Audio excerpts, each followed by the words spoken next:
Syaitonirrajim. Bismillahirrahmanirrahim. Assalamualaikum warahmatullahi wabarakatuh. Waalaikumsalam warahmatullahi wabarakatuh. Alhamdulillahirabbil alamin wassalatu wassalamu sayyidil mursalin wa ala alihi washabihi ajmain. Asyhadu an la ilaha illallah wa asyhadu anna Muhammadan abduhu wa rasuluh. Allahumma sholli ala sayyidina Muhammad wa ala ali sayyidina Muhammad. Amma ba'du. Adik-adik, alhamdulillah para mentor dan calon mentor ya. Luar biasa, kita di bulan Ramadan ini di 10 hari yang pertama dikaruniai keceriaan yang luar biasa sehingga kita bisa bertolabul ilmi dalam keadaan yang sehat, yang pikirannya jernih, yang hatinya bening, yang lisannya tertata. Karena apa? Karena kita sedang dalam proses untuk mengoptimasi kualitas diri selama bulan yang begitu indah ini. Kan sahur Ramadan itu sahur tarbiyah. Hari ini saya akan menyampaikan materi terkait dengan ukhuwah. Nanti silakan kalau ada tayangan kan sudah di share. Mangga, saya mohon izin dari awal, saya tidak terlalu terpaku kepada apa yang disampaikan di PPT. Saya jarang melihat PPT ya, atau jarang melihat file-file yang ditayangkan di depan, karena itu bisa dibaca sendiri dan kemudian bisa diperkaya. Apalagi sekarang kapasitas manusia untuk mengakuisisi ilmu itu begitu banyaknya, opportunity-nya, peluangnya bisa melalui begitu banyak channel. Mau bertanya, mau kemudian kita data crawling untuk kemudian mengekstrak data tersembunyi sekalipun bisa, mengintegrasi, mengakumulasi dengan large language model bisa, ditanyain balik dalam konsep memory recalling bisa, gitu ya. Maka murojaah juga sekarang harusnya lebih canggih, ya kan, karena bisa lewat pendengaran kemudian di-recall lagi dalam bentuk artikulasi, memperbaiki diri dengan mendapatkan begitu banyak aspirasi, semua bisa terjadi. Tetapi saya ingin berbicara dari hal yang paling fundamental terlebih dahulu ya, rekan-rekan di sini. Ini yang akhlak juga saya kira cukup bersemangat ya, rekan-rekan iman kita juga. Wah, dari segi penampilan garang ya. Ini adalah pejuang-pejuang dengan giroh yang luar biasa, dan ini adalah calon guru pertama alias Madrasatul Ula yang luar biasa dengan kapasitas yang harus menjadi cendekia. Baik, ukhuwah itu punya banyak pengertian, tetapi kalau kita kemudian artikulasikan dan ekstrak di dalam bahasa yang kita kenal hari ini, etimologinya berhubungan dengan yang namanya kerapatan yang namanya ikatan interaksi ataupun yang namanya relasi sosial. Tapi ini tidak hanya sekedar ta'aruf, tetapi prosesnya panjang. Kenapa? Perjalanan hidup manusia ini bagaikan rihlah. Pernah dengar nggak seorang penjelajah besar yang wafat pada abad ke-14 1310-an, aslinya dari Maroko, naik haji dan terinspirasi melihat begitu banyak varietas atau jenis ras manusia berkumpul di sebuah tempat di dalam Masjidil Haram, menghadap pada sebuah lokasi yang kemudian menjadi pengikat batin dari seluruh umat Islam di dunia, yaitu Ka'bah, Baitullah, yang kalau kita berdoa di sana ada makom-makom yang doa kita insya Allah diijabah, makom istijabah. Ada yang namanya Multazam, ada yang namanya makom Ibrahim, ada yang namanya Sumur Zamzam, ada 2 bukit yang Inasafa wal Marwata min sa'airillah. Di antara keduanya terdapat yang namanya siar Allah, itu siar Islam di sana, yaitu ketika Nabi Allah Ismail alaihissalam mendapatkan sebuah keistimewaan karena daya dan upaya seorang ibu yang tidak hanya terbebani oleh derita, melainkan mengubahnya menjadi cinta yang penuh makna. Meskipun dirinya di sekujur tubuhnya dipenuhi dengan duka, tapi dia tidak larut dalam nestapa dan lara, ya kan? Ibunda siapa? Siti Hajar. Ukhuwahnya dengan siapa Pak di situ? Ternyata tidak ada manusia, hubungan baik ataupun relasi bisa dibangun dengan apa yang ada di sekitar kita.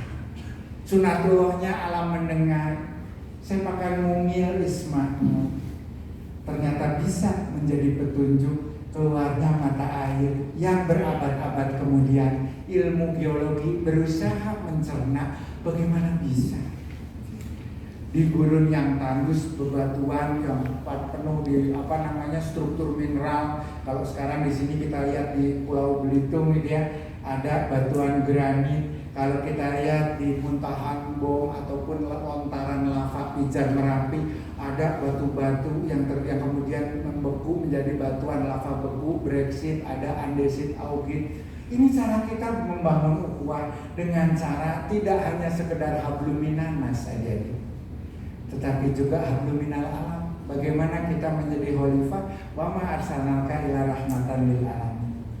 Kalau kita mau mengembangkan giroh untuk melakukan suatu proses tadi, persahabatan, persaudaraan, meningkatkan jiwa korsa supaya sesama muslim sedunia itu bersaudara dan saling mencinta, kenali dulu dirimu.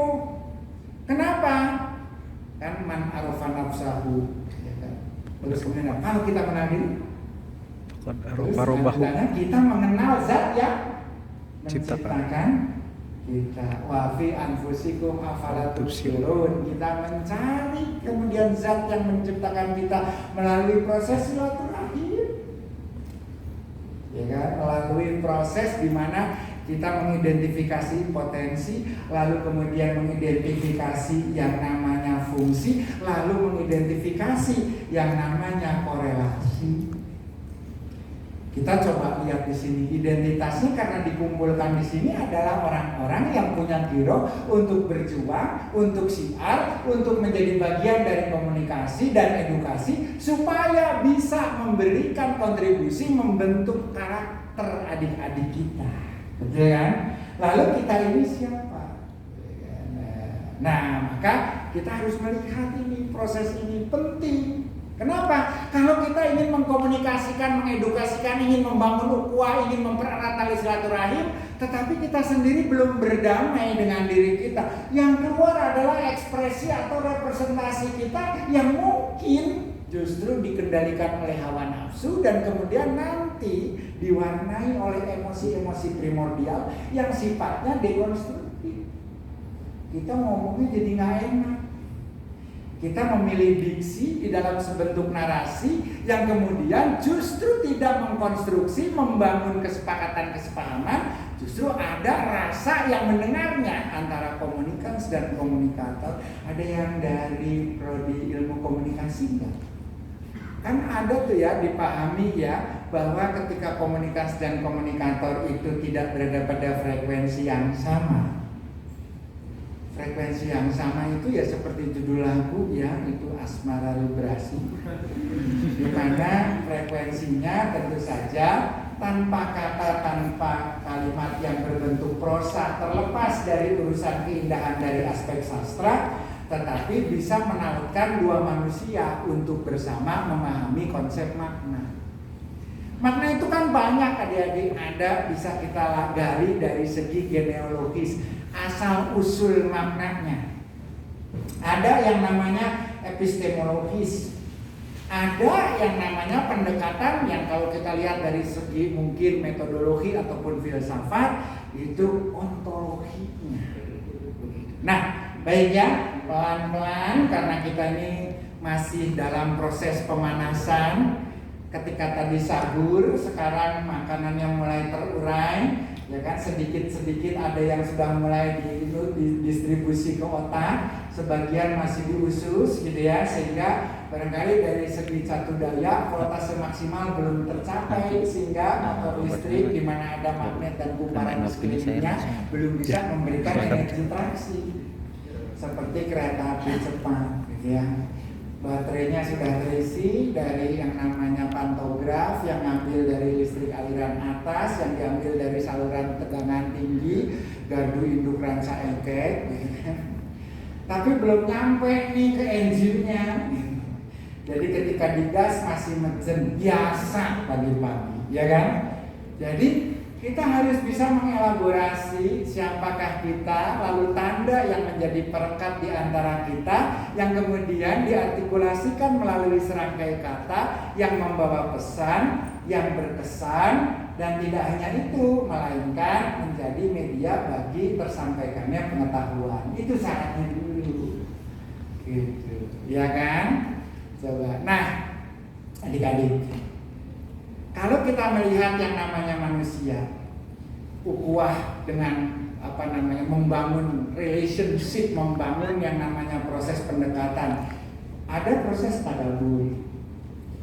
Ya, ta'aruf itu kan kalau kita berbicara in a person gitu. Jadi kalau kita mengenal orang dengan lebih mendalam gitu. Tetapi ada proses namanya tadabbur, ada proses namanya tafakur, ada proses namanya tasyakur, dan ini di dalam sebuah perjalanan bagian tidak terpisahkan dari sebuah struktur namanya ridho. Tersebutlah sebuah kisah seorang remaja berangkat naik haji pada abad ke-13, namanya Ibnu Battuta dari Maroko. Tercengang beliau ketika sampai di kota Mekah. Bagaimana bisa orang dengan berbagai bahasa, kepentingan berasal dari banyak puak dan kabilah, ketika bertemu satu-satunya komunikasi yang mempertautkan mereka hanyalah karena mereka punya niat untuk ingin saling berbagi rahmat. Keren ya? Akhirnya apa? Setiap proses kita membangun ukhuwah menjadi ibadah. Kenapa?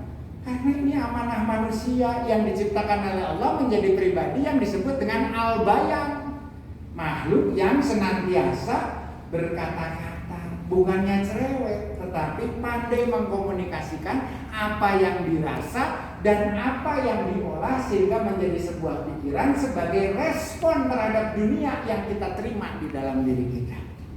Saum ini sedang mengatur dunia, bagaimana dunia ideal yang bisa kita terima sesuai dengan kapasitas yang namanya kebutuhan.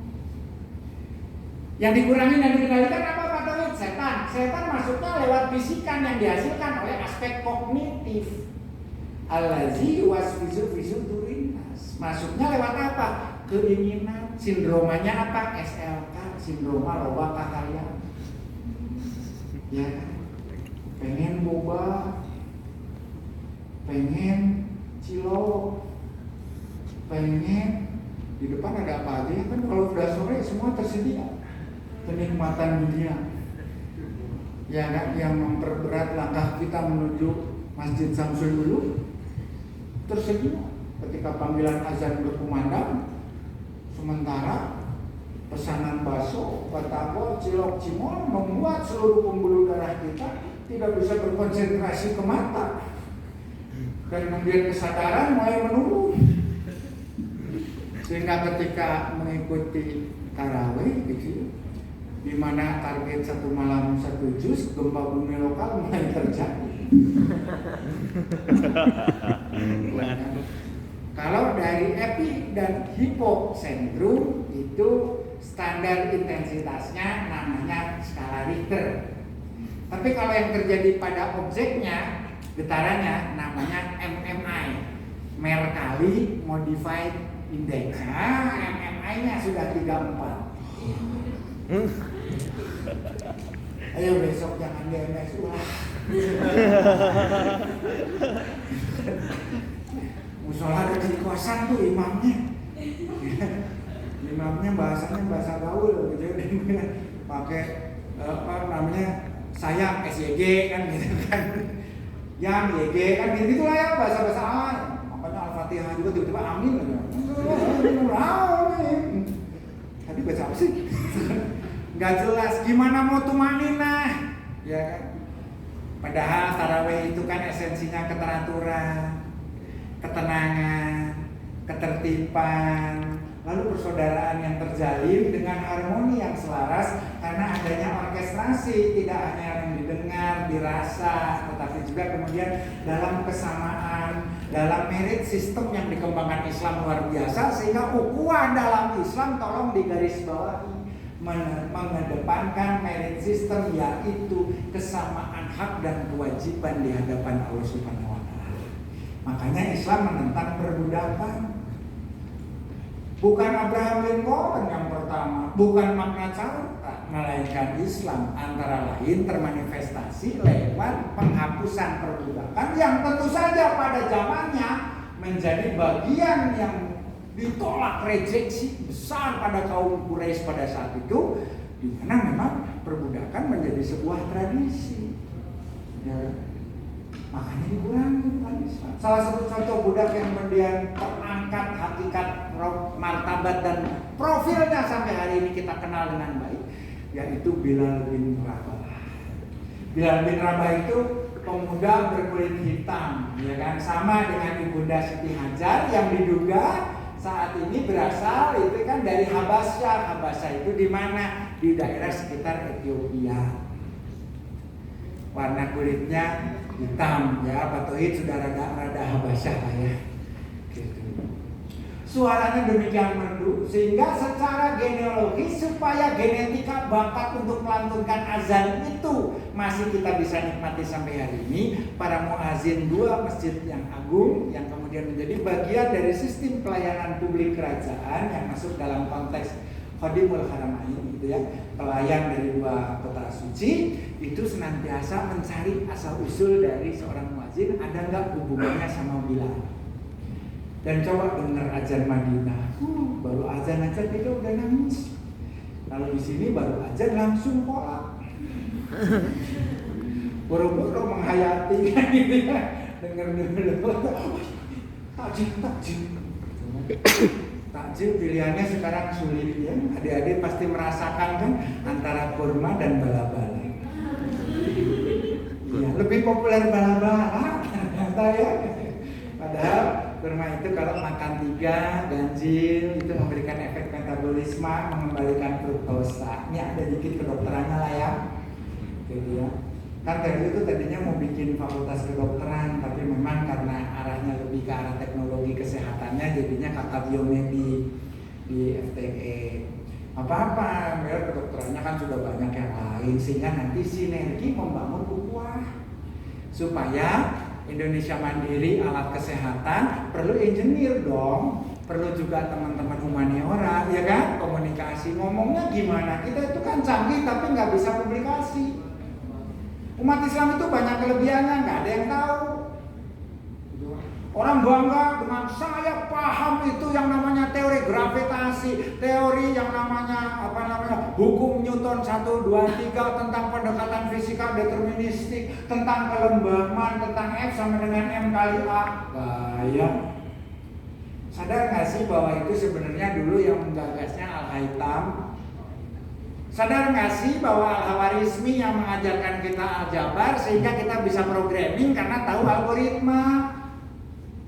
Kan begitu ya? Tahu nggak yang namanya peta bola dunia itu yang apa namanya? Bukan, ya tidak hanya atlas tapi juga globe. Globe itu adalah seorang muslim yang menjadi navigator unggul di kerajaan Sisilia. Pada saat itu Raja Sisilia namanya Roger II, sehingga manuskrip tentang kartografi pertama di dunia disebutnya Tabula Aurelio, yang nulis Muhammad bin Idris atau dikenal dengan Al-Idrisi. Dan Indonesia ada yang dari Sulawesi Selatan enggak? Ayo, ada anak Bugis enggak? Atau ada, ayo dari Makassar? Ya, oh sama Sulawesi lah ya, tempatnya orang pandai ya kan. Ini makannya Binte Biluhuta, bajunya Karawang, danaunya Limboto, yang lagi terkenal Pulau Cinta. Iya, dulu saya kan dari Bone Bolango. Iya, sama dulu saya lama di, ya nggak lama ya, tapi sempatlah menjadi kaki pantat merah di sana. Itu monyetnya nggak pakai ekor, kalau di sana gede banget kayak babon gitu ya kan. Nah itu terus saya pernah berenang tuh di salah satu sungai di perbatasan Gorontalo Parigi Poso Mautong itu, dan ketika berenang ternyata ada batang kayu ngikutin saya. Orang bilang cepat ke pinggir gitu. Saya kira kenapa cuma batang kayu saja, kok khawatir. Begitu sampai pinggir saya ke darat, batang kayu itu juga ikut ke darat. Ternyata seekor buaya yang mungkin ingin bersahabat.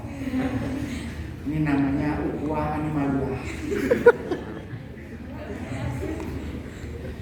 Buaya itu kalau nggak lapar nggak apa-apa, yang bahaya kalau dia lapar. Pas dilihat nggak gede-gede amat, masih bisa lah ya kita pokok mulutnya gitu. Tapi ternyata itu anaknya, di belakangnya emaknya ngikutin. Untung ada yang ngasih tahu. Baik adik-adik ya. Jadi coba bayangkan Ibnu Battuta terperangah pada saat melihat orang berkabilah datang secara berjamaah sholat, ketika berjamaah tentu ada imam yang menyelaraskan apa yang menjadi bacaan, sehingga coba lihat kitab suci paling universal tidak mengalami koreksi dan perubahan dari zaman ke zaman itu Al-Quran, karena tidak multitafsir dalam pengertian bahasa. Kalau yang lain orang bisa mengatakan kasih muatan lokal gitu. Di Sunda kan misalkan ada dong tolong ayat-ayat tentang timbel kan gitu ya. Tentang yang namanya bakakan hayam. Dari Gorontalo kan minta diluhutan. Dari Manado nanti minta bubur tinutuan gitu. Nabi dari mana aslinya? Dari Malang. Hah? Malang. Ini orang yang keren nih dia. Orang Malang itu kalau bilang dibalik-balik, kalau orang Malang namanya arek Malang. Nah dia suka bilang dirinya sendiri aku keran alam gitu ya kan? Iya keran dia. Kalau bilang nasi oges, sego ya kan? Oges, aku juga Malang. Kita kok iya. Tapi sekarang sudah beruntung, alhamdulillah karena mendekatkan diri pada Allah banyak musibah diangkat jadi nggak Malang lagi. Makanya anak Malang harus sering berdoa. Waduh. Dari mana? Oh, Batam itu salah satu titik akulturasi di mana semua suku ada di sana ya. Tinggalnya di mana di Batam? Di Batam Center. Oh, dekat ferry ya. Penyeberangan ke Singapura. Di Batam Center ada Nagoya ya. Di Nagoya itu tukang sate padangnya banyak banget ya. Dan enak-enak gitu. Terus kalau seafood, tapi saya senang cuman nggak kuat bayar. Sana ada gonggong namanya. Gonggong. Baik. Kalau kamu dari mana? Ciamis. Alhamdulillah terlihat manis seperti Galendo. Abdi ge ti Ciamis kawitan teh di Banjar Patroman. Caket ti Ciamis mah nya masantren di dinya. Caket di Cikapundung, Citanduy, pami Ciamis mah Citanduy. Alhamdulillah. Di Cikempor Ciamis aduh eta namina lauk emas. Aduh. Jos pisahnya Cigembornya kan tos ka Cigembor. Oh tuh aku mah tuh ya. Ini mah kawe jika nama kawalinya. Purwadadi. Oh Purwadadi, abi mah Imanagara.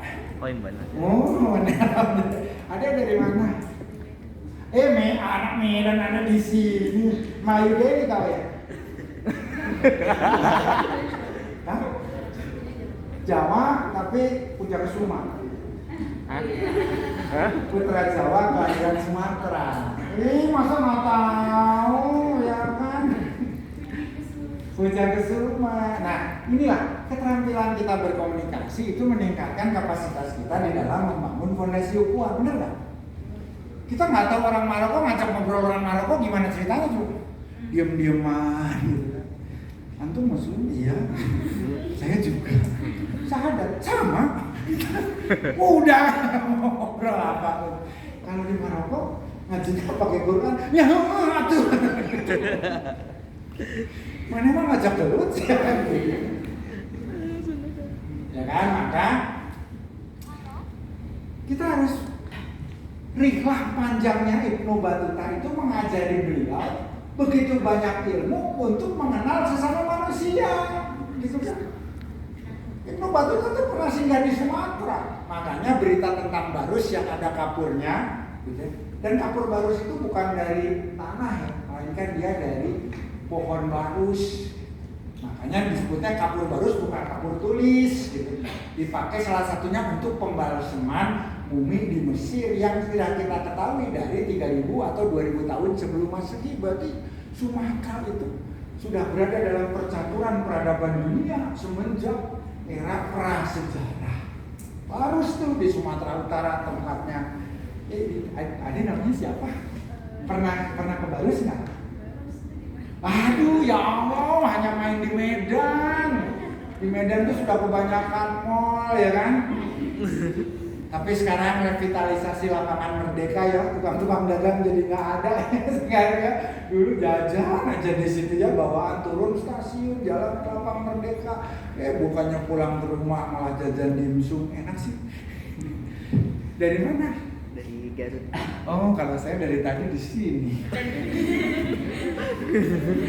Garutnya mana, Bayongbong? Di Cipanas. Ya kan Bayongbong dekat ingat ya Cipanas itu Tarogong, punten Tarogongnya. Tarogong, alhamdulillah ini anak yang punya tirta alam. Ada yang mana? Yang dari mana? Kota Bumi? Bandar Lampung? Lampung Timur apa? Oh, Jepara, ya alhamdulillah. Tuh Lampung juga akulturasi, kenapa? Ada orang Sumatera Selatannya, ada orang Jawanya ya kan? Ada orang aslinya orang Lampung, jadi nanti beliau kalau nikah di atas hijabnya tuh dikasih ini ya, apa namanya itu? Menara Siger, mahkota Siger. Mahkota Siger itu begitu kita turun di Bakahuni itu sudah langsung ada besar. Itu yang mendesain seorang insinyur yang luar biasa hebat, namanya tokoh budaya Lampung, namanya Ansori Jausar. Makanya kita dari ferry kan, Lampung ada Menara Siger.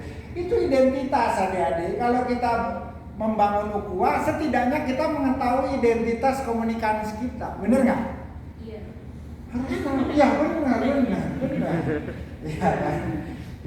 Kamu Gorontalonya di kota? Iya, di kota dulu. Nggak di Limboto bukan ya? Tapi pernah sekolahnya di Bonebolongo. Oh di Bonebolongo, ya alhamdulillah makanya kok saya baunya apa? Kalau kamu dari mana MC? Orang Medan juga? Ya Allah. Tapi logatnya logat terutun. Apa kau? Melayu atau Batak? Mereka apa kau? Oh, penjahitan, ya bersaudara sama penyanyi-penyanyi daerah. Ya gitu bagus deh, kalau orangnya jelas ini. Saya ini marga Tegalung sih. Adik saya nikah sama Tegalung, mualaf aja saya. Iya, jadi saya ketika dikasih gelar, apa katanya kita kasih gelar Duta Galung, saya bilang tolong sesuaikan lah dengan tempat saya tinggal. Saya kan Jawa Barat, nggak cocok lah Huta Galung. Kalau di Jawa Barat tuh bagusnya Huta Galunggung lah. Galunggung, Gunung Galunggung. Ya baik ya. Ini Saya dari Tasikmalaya. oh alhamdulillah, Yuma santri pisan. Di Tasik itu kota santri, ya. Iya, Kan? Cipasung katanya. Dulu mas santri di Cipasung. Saya di Cipasung. Nah, tapi pesantren di Tasik, namun alhamdulillah. Lain kalau santri mah kelihatan kulitnya ya bekas kena skedis gitu ya. Bisa jalan loh itu. Pernah lihat nggak? Kamu pernah lihat teman nggak di Kobok ya? Pernah, itu penyakit Khas khas santri. pesantren. Tuh, ukhuwah mah gitu harus saling kenal. Coba saya materi, ayo coba kan. Ini kan sekarang suasana mencair, geningan patuhi teman kita teh ada Medan, teman kita teh ada Tasikmalaya. Ini sensasi yang dirasakan oleh Ibnu Battuta.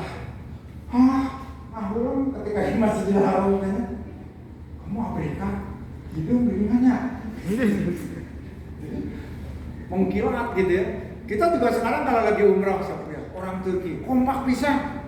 Karena walau bagaimanapun pasca Ottoman, kemudian Kemal Atatürk, ada sekularisme, itu dibangun yang namanya mental solidaritas kuat. Ketika mereka tawaf saja, gandengan gitu, badan gede-gede. Kita orang Indonesia kan terbiasa individual gitu ya, hidup dengan keramah tamahan gitu.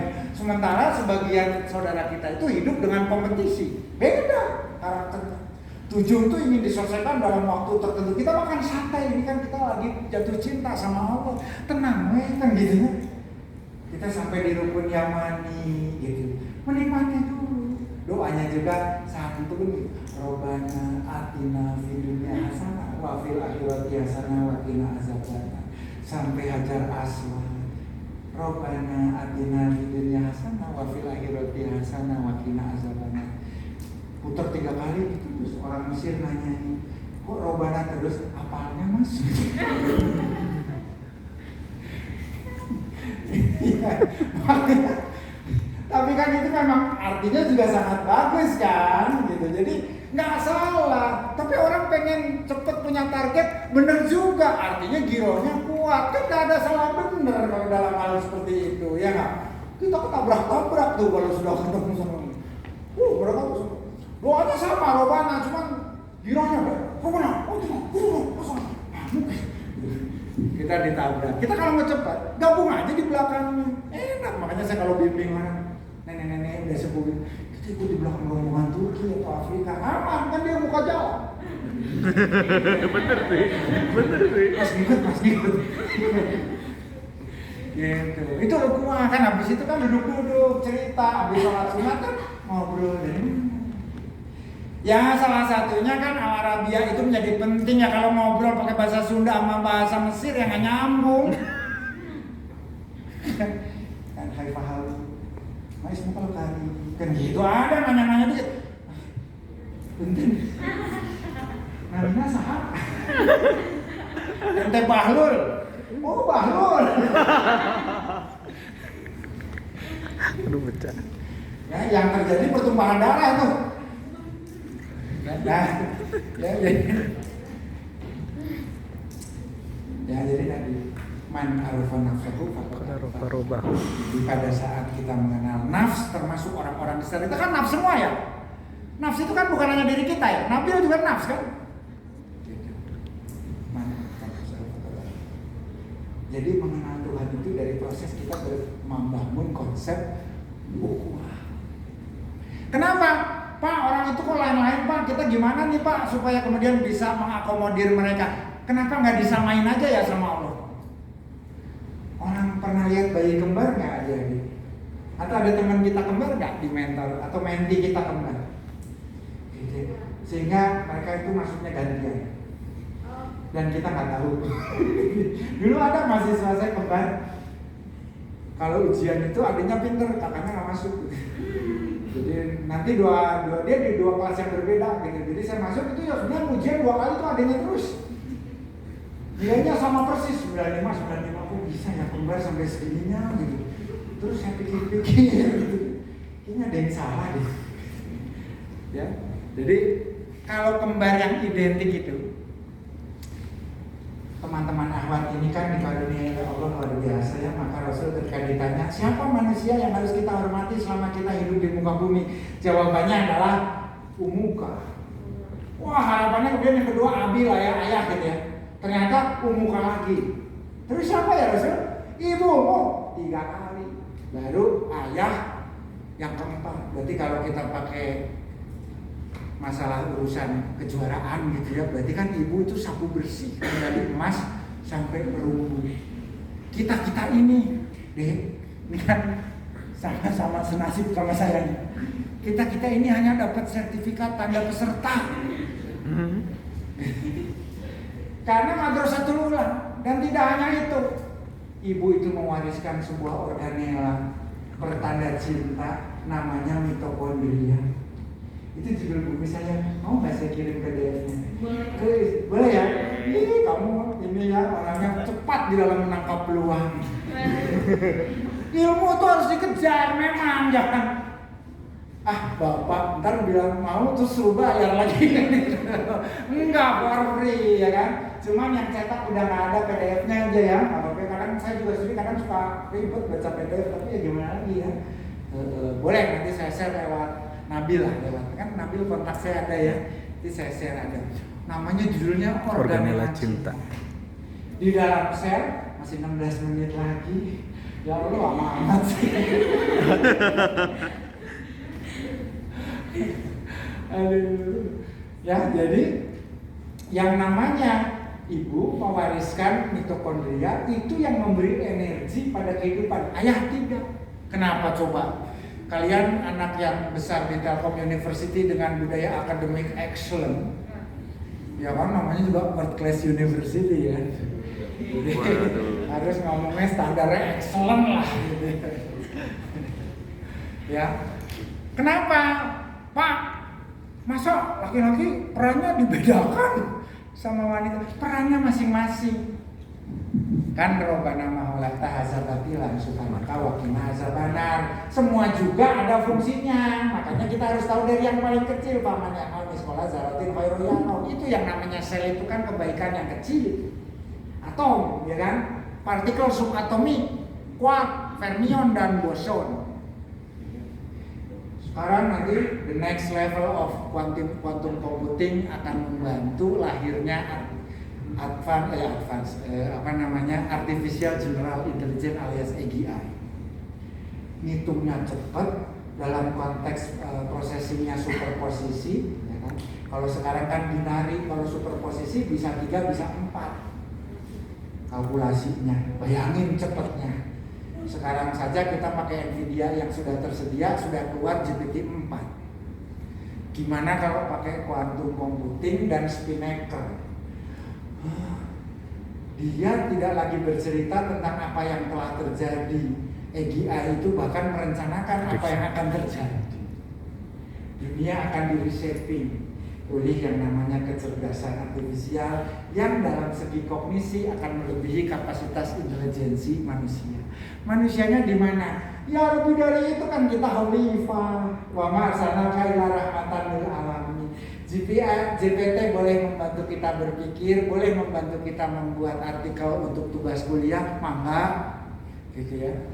Tetapi tidak akan bisa mengganti yang namanya 1 indikator akhlak, 2 nggak punya iman dan takwa.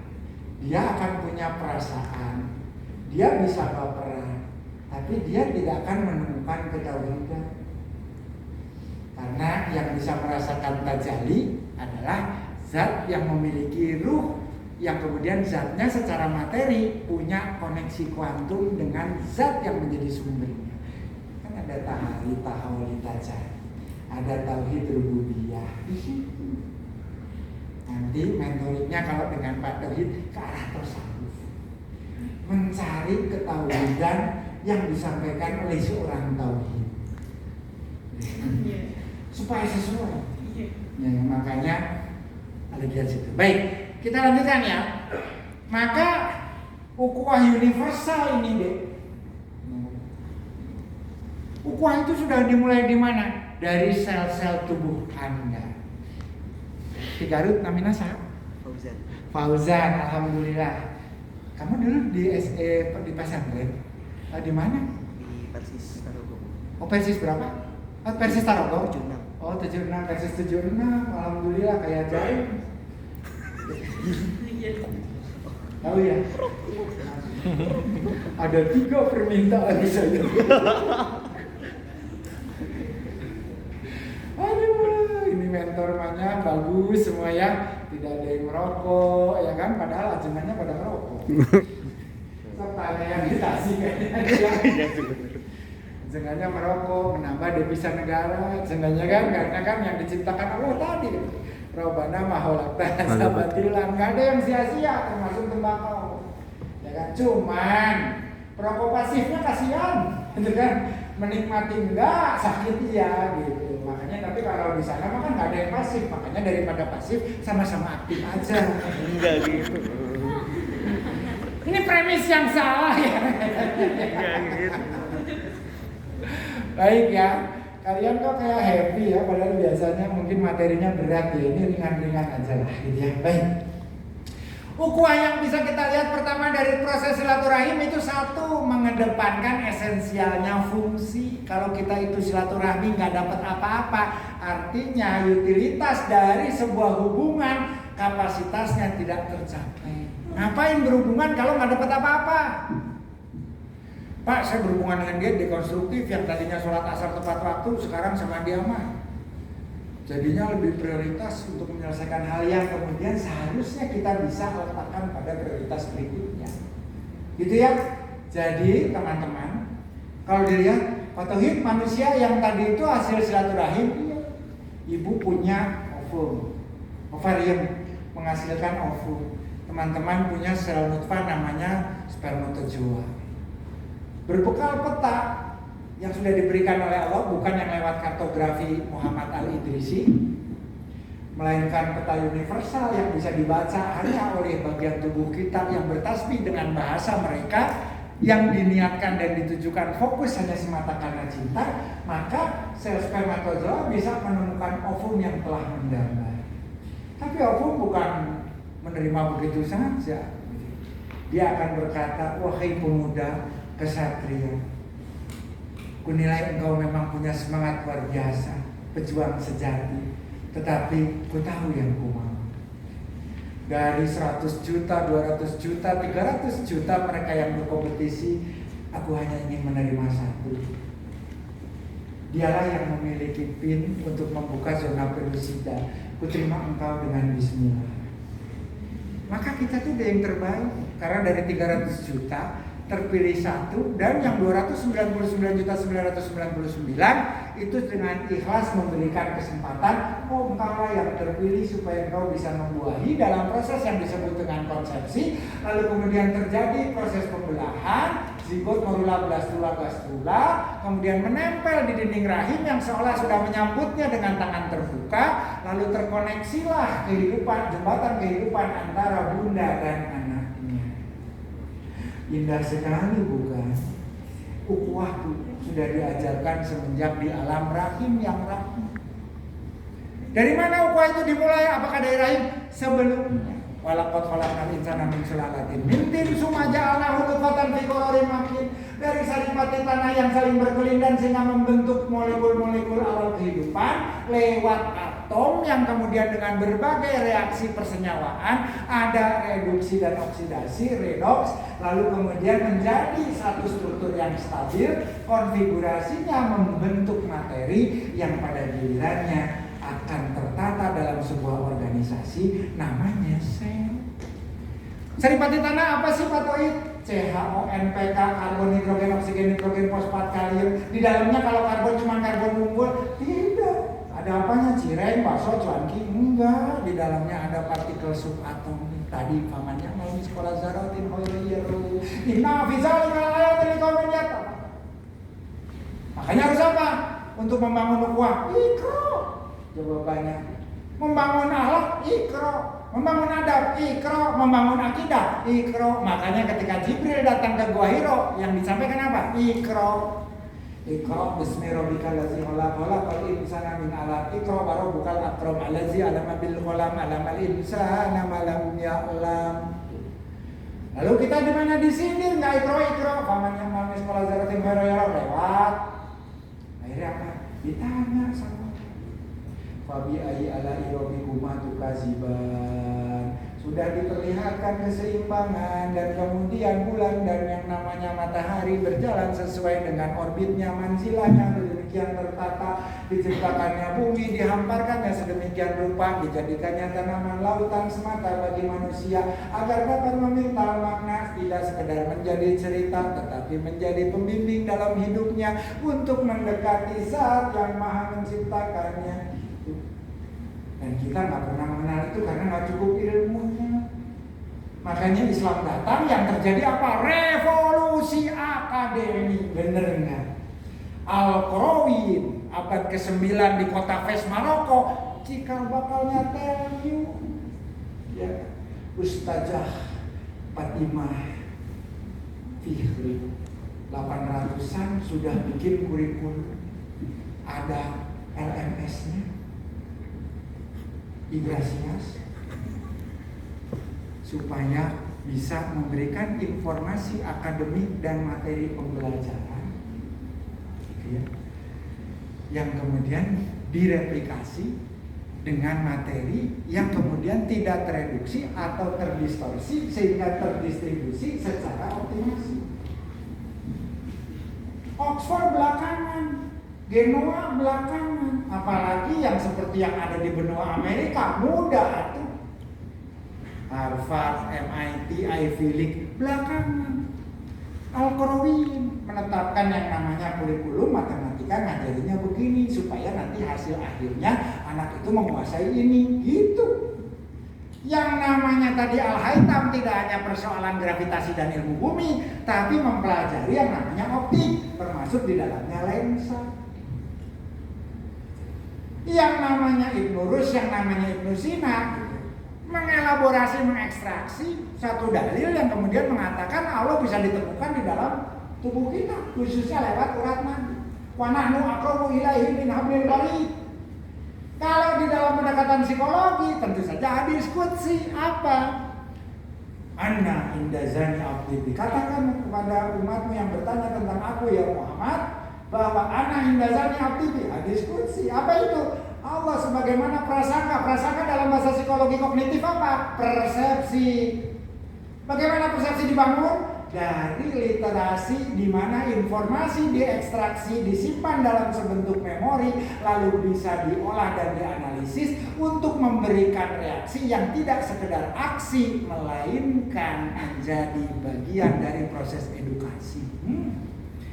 Jadi gitu ya, nggak sengaja itu.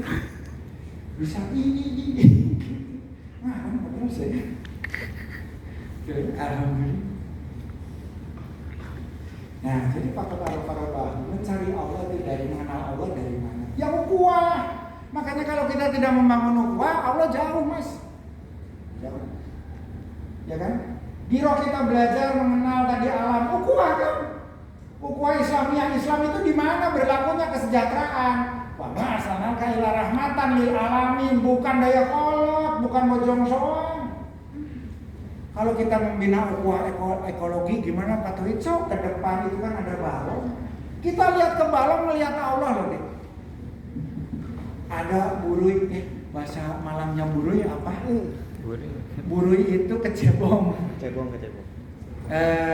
Bukan, kalau dia tuh percil ya. Anak kodok. Kurang tahu. Cuma ya, anak kodok itu ada ekornya. Bisa berenang seperti ikan. Tapi ketika dia jadi kodok, ekornya nggak ada. Terus dia tidak lagi napas lewat kulit, tapi napas lewat paru-paru. Itu by design apa enggak? Evolusi dalam sistem komputasi by design apa enggak? By design. Kapasitas prosesing. Kita kemudian kalau kita pakai ini ya Gordon Moore ya, hukum Moore ya, Moore laws. Semakin materi advance, semakin ukuran kecil, maka yang namanya komponen elektronika termasuk di dalamnya IC dan seterusnya, ukurannya akan semakin kecil, kapasitas prosesinya semakin tinggi. Kan evolusi. Bapak Habibie, orang yang sangat kita hormati dan mudah-mudahan mengalirlah amal jariah ilmu kepadanya yang selalu mungkin kita doakan bersama. Itu punya satu teori yang namanya crack propagation in random. Bisa memprediksi logam yang mengalami kelelahan lalu kemudian akan retak. Dari mana beliau bisa mendapatkan itu? Karena dia bersilaturahim, berinteraksi dengan materi. Dia pelajari itu sifat alloy, dia pelajari itu sifat aluminium, dia pelajari itu sifat baja. Suhu mempengaruhimu seperti apa, tekanan mempengaruhimu seperti apa, perubahan tekanan gradual sampai ketinggian 36.000 kaki dalam 20.000 cycle penerbangan take off and landings, ya, akan membuat sebuah pemicu di struktur tertentu yang akan menimbulkan keretakan yang sifatnya predictable. Maka alam semesta ini adalah sebuah kitab Allah yang sedemikian terbuka, adik-adik. Kalau kita mau membangun konsep ukhuwah, Anda akan menjadi pahlawannya ekonomi, Anda akan menjadi juaranya politik, Anda akan menjadi pakar yang unggul dalam konsep budaya. Kalau mau membangun ukhuwah keilmuan, jadi ukhuwah ilmiah dan ukhuwah Islamiyah yang menjadi bagian dari konstruksi ukhuwah amaliyah. Nggak ada gunanya ilmu kalau nggak jadi amal. 1 menit lagi, alhamdulillah. Ya, mau sampai buka puasa nggak ya? Ya, jadi di situ. Maka coba kalian lihat, mengapa Al-Idrisi bisa punya kartu? Tadi yang dari Sulawesi, mana tadi anak Sulawesi? Kenapa saya mention Sulawesi? Globe era pertama setelah dibuat Al-Idrisi yang memesan adalah seorang Perdana Menteri gua tahu. Namanya Karaeng Patingawan. Itu adalah Perdana Menteri tercerdas poliglot yang menguasai 5-7 bahasa dan menguasai ilmu eksakta termasuk navigasi dan perbintangan serta tentu saja matematika. Tuh, orang Bugis Karaeng Patingawan. Patingaluan. Ya. Pesen orang VOC di Batavia bingung. Tahun 1500-an peralihan ke 1600, abad 16. Orang Bugis pesen dari luar negeri kayak ginian apaan? Gak ngerti kalau itu globe. Inilah dunia dipetakan. Makanya orang Bugis itu menjadi pengembara yang menguasai samudra karena mengikuti tanda. Tandanya apa? Proxima Centauri. Kamu kalau lihat matahari tanda nggak atau panas doang? Gimana mau beribroh yang ada keluh kesah? Padahal kata Allah kan, la in syakartum lazidanakum wa la in kafartum inna azabi lasyadid. Orang yang kufur kafar itu kemudian pada akhirnya disiksa karena kebodohannya, tak ngerti matahari nggak cuma panas. Akhirnya ngerasanya panas, gerah, haus, nggak kuat puasa. Mau olahraga takut hitam. Hitam itu melanin yang bersilaturahmi sama matahari. Biarkan dia menghitam karena memang fitrahnya harus hitam. Kenapa takut? Kasih skincare kulit bengkoang supaya kulit menjadi halus. Mau halus amplas bukan bengkoang. Ya kan? Matahari yang Anda lihat itu sekarang bukan, Nabil. Bukan. Kita lihat tuh ada matahari itu sekarang bukan. Masa lalu. Itu matahari 8 menit 20 detik yang lalu. Karena cahaya dengan kecepatan 299.999 km per detik memerlukan waktu 8 menit 20 detik untuk menempuh jarak 150 juta kilometer yang memisahkan kita dan matahari. Yang kita lihat itu masa lalu. Yang Anda kira hari ini itu dikonstruksi hampir semua oleh masa lalu, deh. Makanya Allah memberi cerita untuk kita belajar kepadanya, supaya kita tidak hanya sekedar drama, sandiwara yang kemudian memenuhi benak kita. Kenapa ya kemarin itu si Jenny kayaknya malas waktu di GBK? Mau dia malas, mau dia ngobrol. Korelasinya sama kita apa ya kira-kira? Ya, maka awarisme itu nggak nonton Blackpink. Boleh, siapa yang bilang nggak boleh ya? Cuman waktunya melihat Blackpink jadi ilmu. Itu bikin konstruksi panggungnya gimana? Itu frekuensi lagu kok bisa beda-beda, nadanya itu fisikanya, mekanika perambatan gelombangnya seperti apa? Gitu dong. Jangan itu kok bisa satu stadion ngedenger itu magnifikasi gelombangnya seperti apa? Gitu. Itu namanya beribroh, itu namanya bertasbih, itu namanya zikrullah. Zikrullah pakai mikir, jadi tidak hanya sekedar lisan. Allah bizikrullah tatmainnul qulub. Ya kan kita sudah menyebutkan asma Allah, tapi melihat tanda ciptanya Allah di sana, kita nggak ingat Allah. Zikir nggak? Zikir kan artinya mengingat. How to remember, how to know better, how to make a good relationship. Even the most relation must be the best ketika berbicara soal Allah dimanapun. Gitu. Ya, ini Khawarizmi akhirnya jadi algoritma, alkindi, alkemi, ya kan. Lalu kemudian Ibnu Firnas yang kemudian kita kenal sebagai bapak pesawat terbang, yang kemudian diakuinya Wright bersaudara. Mereka dapat ilmu dari mana? Tentu manuskrip yang merupakan repository. Waktunya habis, ada 10 menit katanya boleh bertanya. Relevan nggak apa-apa, nggak relevan juga nggak apa-apa. Mungkin dari awal dulu ya kita kasih kesempatan. Ini kan Madrasatul Ula ya, sekolah yang pertama. Ayo nanya, kalau nggak nanya nanti ini apa namanya terganjal di ini ya di nanya nggak? Nanya apa aja boleh. Bapak sukanya makan apa? Itu bukan nanya. Boleh. Namanya siapa? Akila ya. Alhamdulillah. Oh ini luar biasa. Kamu kok masih kuliah di Italia sih? Kamu udah punya hotel di Pasteur. Grand Aquila. Hotel gede. Akila mau tanya apa? Sebenarnya pertanyaan yang sedikit mengganggu pikiran saya karena Berarti mengganggu saya juga. Jadi ini mungkin di luar dari topik ya. Nggak apa-apa. Iya. Kan topik gua kan kemana-mana. Kenapa sih kalau misalnya